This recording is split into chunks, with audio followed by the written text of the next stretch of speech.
बड़ा हीनियस एक तरह से मैं कहता हूँ क्राइम हुआ है। जिस प्रकार से रोहिणी आचार्य बोल करके गई है और सबसे कह रही है, तो इसमें तो इन लोगों को डूब मरना चाहिए। उनके अपना अंदरूनी मामला है और विधायक दल का नेता का सवाल क्या है कि जो 5-10 रहते हैं वो भी चुनते हैं। तो बात तो सही है कि लालू जी साथ दे रहे हैं तेजस्वी को, हालांकि बड़ा हीनियस एक तरह से मैं कहता हूँ क्राइम हुआ है। जिस प्रकार से रोहिणी आचार्य बोल करके गई है और सबसे कह रही है, तो इसमें तो इन लोगों को डूब मरना चाहिए था, लेकिन उसके बावजूद भी ये लोग झिटाई कर रहे हैं। तो हम लोग तो बहुत पहले से कहते थे, जब बोलते थे कि इतनी नौकरी दे देंगे, ये कर देंगे, वो कर देंगे, तो हमको तो लगता था कि प्रलाप कर रहे हैं। कोई ठंडा दिमाग वाला आदमी ऐसा नहीं बोल सकता है। और ये बात को हर मीटिंग में हम उछालने का काम किया।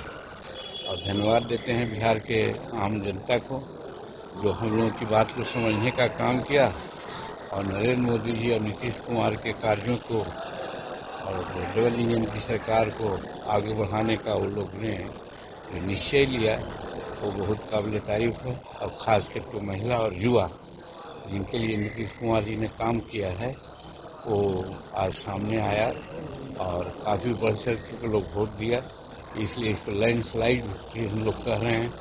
और इन लोग जो गलत काम कर रहे थे उसका उजागर अब उनके घर से ही हो रहा है।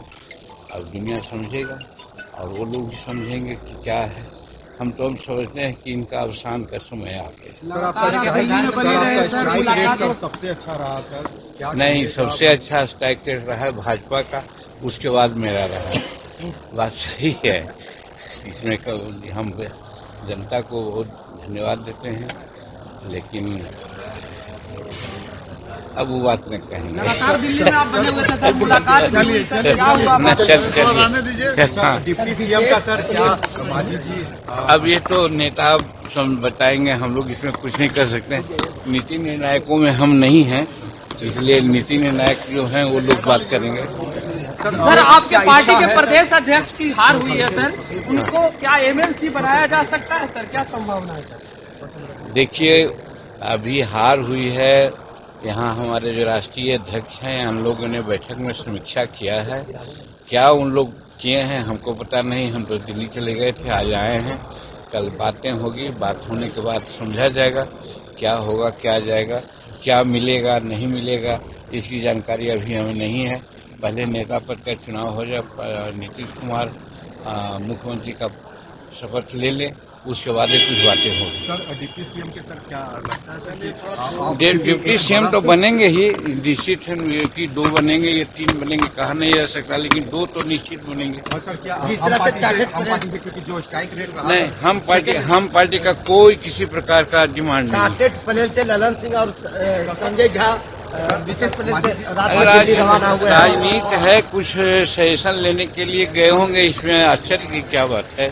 अब हर चीज को दूसरे रूप में देखना उचित नहीं है। बहुत सी बातें होती है जो टेलीफोन पर नहीं बात होती है, तो स्पेशल बात करने के लिए निकले होंगे लोग।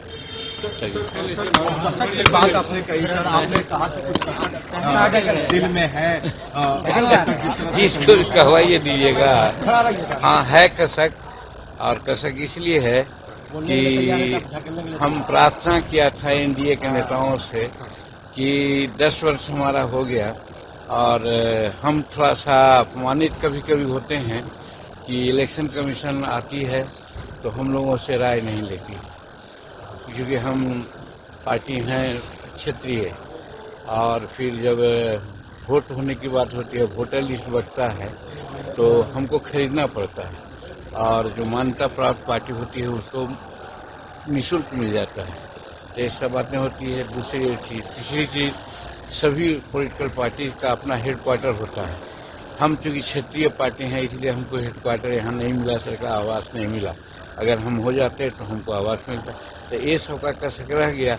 हमने कहा था कि 2020 में हमारा 60% स्ट्राइक रेट था, यानी कि 7 में 4 लिया था। अगर 60% की बात सोचा था, इस बार मांग किया था कि हमको 15 दीजिए, हम 8 को जाएंगे तो हमारी मान्यता प्राप्त हो जाएगी, लेकिन दिए लोग 6। तो वोटर का जो परसेंटेज है वो तो भाजपा के बाद है, लेकिन स्ट्राइक रेट तो 84 पर ही रह गया और हम मान्यता प्राप्त नहीं कर सके, इसलिए इसका कसक तो है।